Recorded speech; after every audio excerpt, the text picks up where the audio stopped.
Ако детето ви постоянно стои на телефона или таблета, това може да е по-важно, отколкото си мислите. Много родители забелязват нещо супер интересно. Децата започват да играят повече на пода, когато имат свое уютно място в стаята си.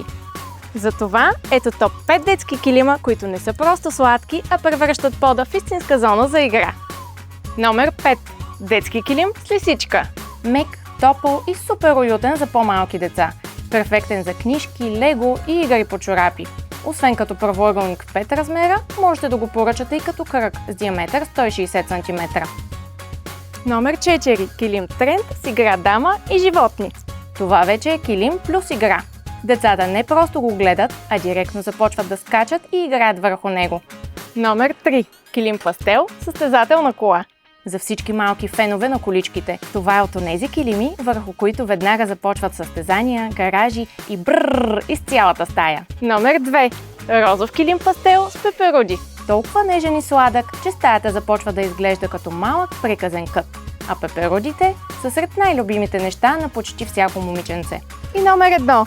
Еднорогът. Това е килимът, който децата виждат и директно казват: "Искам го!"